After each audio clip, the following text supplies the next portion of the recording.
আসসালামু আলাইকুম ওয়া রাহমাতুল্লাহি ওয়া বারাকাতুহু। ইলমুস সরফ তৃতীয় খণ্ডের আজকের ক্লাসে আপনাদেরকে স্বাগতম। গত দুইটি ভিডিওতে আমরা দেখেছিলাম সহিহ এবং মাহমুজ কাকে বলে, তারপর মুতাল এবং মুজাফ কাকে বলে, প্রত্যেকটি প্রকার সহ বিস্তারিত। আর আজকে আমরা তারপর থেকে ধারাবাহিকভাবে দেখব। দেখেন, আজকের প্রথম প্রশ্নই হচ্ছে আরবিতে যখন কোনো হরফকে কঠিন মনে করা হয় তখন কি করা হয়, বিস্তারিত লিখো। আরবি শব্দ উচ্চারণে যখন তাকে কঠিন অনুভব করা হবে তখন তার মধ্যে কি কি পন্থা অবলম্বন করা যায় তা এখন আমরা দেখব। আরবি ভাষায় স্বভাবত হরফে ইল্লতকে উচ্চারণে কঠিন মনে করা হয়। আমরা জানি হরফে ইল্লত তিনটি, ওয়াও, আলিফ, ইয়া। আর আরবিতে এই তিনটি হরফকে উচ্চারণেই কঠিন মনে করা হয়। যেমন কুল হতে উকুল কঠিন। দেখেন, কুল আমরা বললে তা তেমন কঠিন না, কিন্তু উকুল বলতে গেলে তা কঠিন। আর কুল মূলত ছিল উকুল, তাহলে কঠিনটিকে সহজ করা হয়েছে। আর তার পদ্ধতি কি কি আমরা দেখি। এ কারণেই সহজার্থে কখনো উহাকে বিলুপ্ত করা হয়, অর্থাৎ সহজ করার লক্ষ্যে কখনো হরফে ইল্লতকে বিলুপ্ত করে দেওয়া হবে, কখনো অন্যাক্ষরের দ্বারা পরিবর্তন করা হয়, অথবা জায়গা অনুযায়ী যেই হরফে ইল্লত দ্বারা উচ্চারণে সহজ হয় সেই হরফে ইল্লত দ্বারা তাকে চেঞ্জ করা হবে। আবার কখনো বা সাকিন করা হয় অথবা কখনো সাকিন করা হবে। এইগুলো আমরা বিস্তারিত দেখব, কিভাবে চেঞ্জ করা হয়, কখন চেঞ্জ করা হয় এবং চেঞ্জ করার নিয়ম কি কি, সবগুলাই আমরা দেখব। তারপর দেখেন, এর মধ্যে সর্বাধিক কঠিন হচ্ছে ওয়াও, তারপর ইয়া এবং অতঃপর আলিফ। তিনটি হরফে ইল্লতের মধ্যে ওয়াও হচ্ছে সবচেয়ে কঠিন উচ্চারণের ক্ষেত্রে, তারপর ইয়া, তারপর হচ্ছে আলিফ। তারপর দেখেন, আলিফ ও হামজা এবং মাদ্দা ও লিনের মধ্যে পার্থক্য কি, বিস্তারিত লিখো। প্রথমে আমরা দেখব আলিফ এবং হামজা এর মধ্যে পার্থক্য কি। আলিফ ও হামজা এর মধ্যে পার্থক্য হলো, আলিফ সর্বদা সাকিন বিশিষ্ট তথা হরকত শূন্য হয়। উহা উচ্চারণে মুখের মধ্যে কোনো ধাক্কা লাগে না, বরং অত্যন্ত সহজেই তা উচ্চারিত হয়। আলিফ হচ্ছে যা সব সময় হরকত শূন্য হবে, অর্থাৎ তার মধ্যে জবর, জের বা পেশ কোনোটি হবে না। আর তা উচ্চারণের ক্ষেত্রেও কোনো সমস্যা হবে না, বরং তা অতি সহজেই উচ্চারণ করা যাবে। তারপর দেখেন, আর যা আলিফের আকারে হরকত বা সাকিন বিশিষ্ট হয় এবং উচ্চারণের সময় কণ্ঠনালীর প্রথম ভাগে ধাক্কা লাগে তাকে হামজা বলে। আর হামজা হচ্ছে একদম আলিফের মতোই, কিন্তু তা হরকত বিশিষ্ট হবে অথবা সাকিন হবে এবং তা উচ্চারণের ক্ষেত্রে কিছু কঠিন মনে হবে, অর্থাৎ কণ্ঠনালীর প্রথম ভাগে একটা ধাক্কা লাগবে, তাকেই হামজা বলা হয়। দেখেন, আমারা, সাআলা, কারা। এই প্রত্যেকটি হচ্ছে হামজা, কারণ তার মধ্যে হরকত রয়েছে এবং এইগুলো উচ্চারণেও একটু কঠিন ধাক্কা দিয়ে উচ্চারণ করতে হয়। সেমভাবে আরো উদাহরণ দেখেন, রা সুন বু সুন জি বুন। এগুলোর মধ্যে হামজা হচ্ছে সাকিন বিশিষ্ট, কিন্তু তারপরেও তা উচ্চারণে কঠিন এবং ধাক্কা সহ উচ্চারণ করতে হয়। তাই মূল কথা হচ্ছে আলিফ যা হরকত শূন্য হবে এবং উচ্চারণে কোনো সমস্যা হবে না, যেমন কালা বা এইগুলার মধ্যে তা হচ্ছে আলিফ। আর হামজা তা হচ্ছে হরকত বিশিষ্ট হবে অথবা সাকিন হবে এবং উচ্চারণের ক্ষেত্রে কঠিন হবে। তারপর এখন আমরা দেখব মাদ্দা এবং লিন কাকে বলে। দেখেন, হরফে ইল্লত সাকিন বিশিষ্ট হয়ে পূর্বের হরকত যদি তার মুআফিক বা অনুকূলে হয় তখন তাকে মাদ্দাহ বলে। হরফে ইল্লত সাকিন হবে এবং তার পূর্বের অক্ষর তার মুআফিক হবে। মুআফিক মানে হচ্ছে অনুযায়ী হবে বা অনুকূলে হবে, অর্থাৎ ওয়াও যদি সাকিন হয় তার পূর্বে পেশ হবে, ইয়া যদি সাকিন হয় তার পূর্বে জের হবে, আলিফ যদি হয় তাহলে তার পূর্বে জবর হবে, তখন তাকে বলা হয় মাদ্দাহ বা মদের হরফ। তাজবিদের দিক দিয়ে তাকে বলা হয় মধ্যে তবাই। দেখেন, ইয়াকুলু এবং ইয়াবিউ, ওয়াও সাকিন পূর্বে পেশ এবং ইয়া সাকিন পূর্বে জের।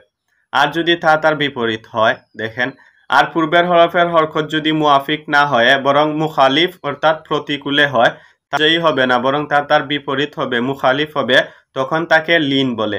যেমন কাউলুন এবং বায়উন, ওয়াও এবং ইহা সাকিন, ওয়াওয়ের পূর্বে পেশ হওয়ার কথা ছিল কিন্তু জবর, ইয়া এর পূর্বেও জবর, তাই তা হচ্ছে লিন।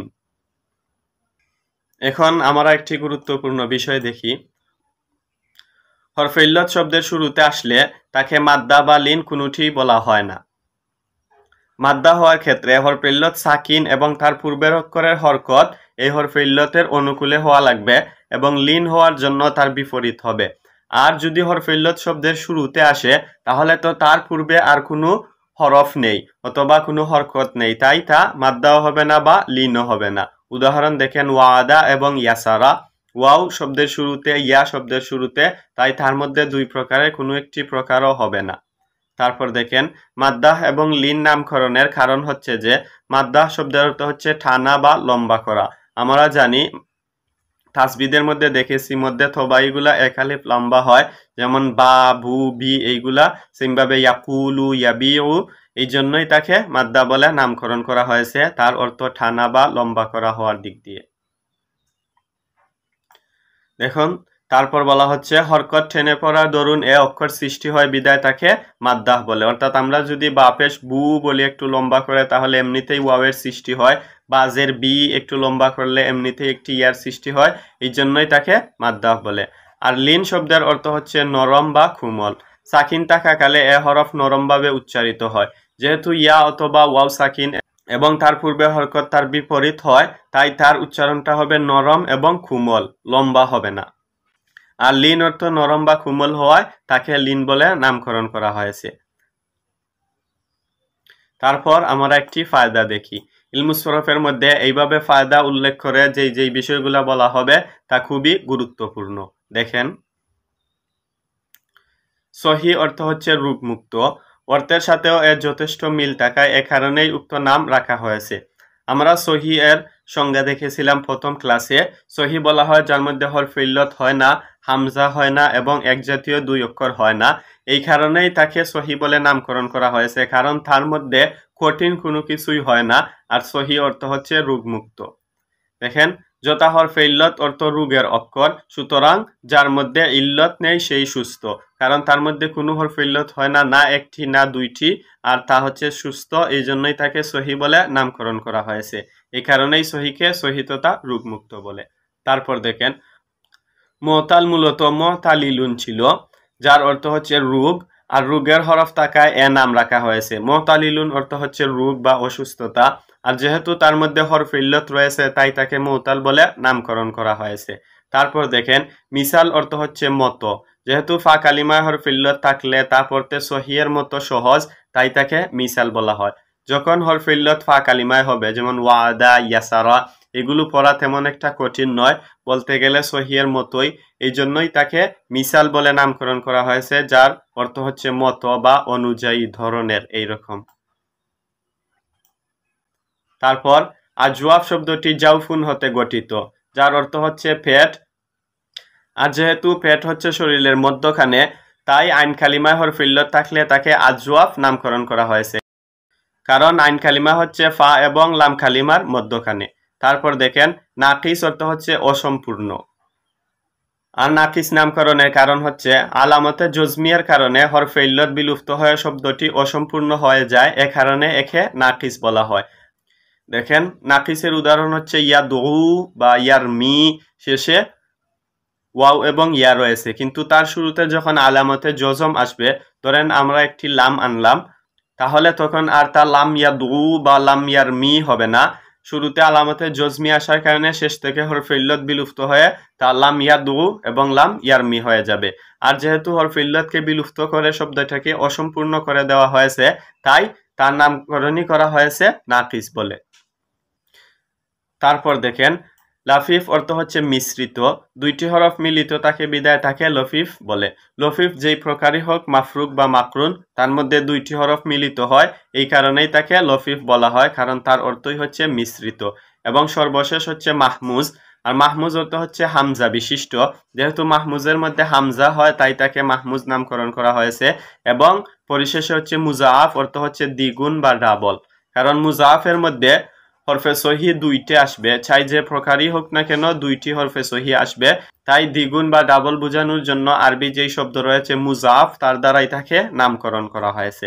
তাহলে আজকে আমরা দেখলাম 11 প্রকারের প্রত্যেকটিকেই কেন নামকরণ করা হয়েছে এই নামে, এবং তারপর দেখলাম একটি শব্দ কঠিন হলে তাকে কিভাবে উচ্চারণ করতে হয়। আর আগামী ভিডিওতে আমরা দেখব হজফ, ইবদাল, ইসকান এবং ইদগাম কাকে বলে। এগুলা খুবই গুরুত্বপূর্ণ এবং প্রায় সব সময় পরীক্ষায় আসে। তাহলে এর পরবর্তী ভিডিওর আগ পর্যন্ত ভালো থাকবেন। আসসালামু আলাইকুম ওয়া রাহমাতুল্লাহি ওয়া বারাকাতুহু।